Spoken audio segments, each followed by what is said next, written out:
నమస్తే అండి. నా పేరు కరుణాకర. అనంతపురం జిల్లా రాయదుర్గం మండలం రాయదుర్గం నుంచి మాట్లాడుతున్నాను.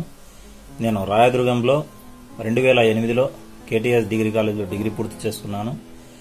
అందుకు గాను నన్ను 2018లో ముఖ్యమంత్రి యువనేస్తం పథకం ద్వారా నన్ను లబ్ధిదారునిగా గుర్తించారు.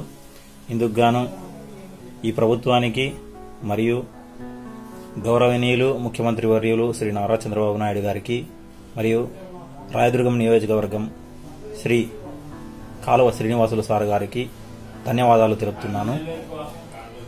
నాకు ఇప్పటికు 2 నెలలు నేను నిరుద్యోగ వృత్తి తీసుకున్నాను. నా ధృవీకరణ పత్రము 2 నెలలు ఇది నా 2 నెలలు నా అకౌంట్లో పడింది అమౌంట్.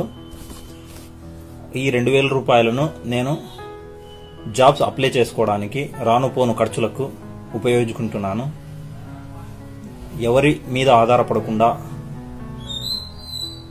స్వతహాగా చేసుకుంటున్నందుకు నేను మరొకసారి ఈ ప్రభుత్వానికి మరియు ముఖ్యమంత్రి వర్యులు శ్రీ నారా చంద్రబాబు నాయుడు సార్ గారికి మరియు రాయదుర్గం నియోజకవర్గం శ్రీ కాలువ శ్రీనివాసులు సార్ గారికి మరొకసారి ధన్యవాదాలు తెలుపు.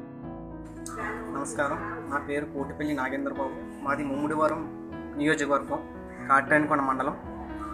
నేను ఎంఏ బీఈడి చదువుకున్నాను. ఇటీవలే చంద్రబాబు నాయుడు గారు ప్రవేశపెట్టినటువంటి యువనేస్తం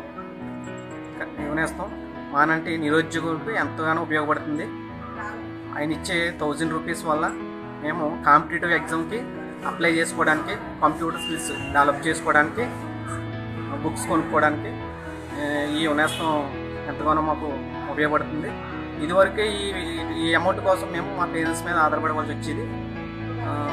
ఇప్పుడు గవర్నమెంట్ మా అకౌంట్లోనే స్వయంగా వేయడం వల్ల ఈ అమౌంట్ మేమే స్వయంగా కాంపిటేటివ్గా అప్లై చేసుకోవడానికి ఉపయోగపడుతుంది. కాబట్టి ఈ యువనేస్తం పథకం ప్రవేశపెట్టినటువంటి నారా చంద్రబాబు నాయుడు గారికి మా నియోజకుల ద్వారా ప్రత్యేక కృతజ్ఞతలు తెలుపుకుంటున్నాను. రాబోయే ఎలక్షన్లో కూడా మళ్ళీ చంద్రబాబు నాయుడు గారే అధికారంలోకి వచ్చి మాలాంటి నిరుద్యోగులకి ఇటువంటి పథకాలు ఎన్నో ప్రవేశపెట్టవలసిందిగా కోరుకుంటున్నాను.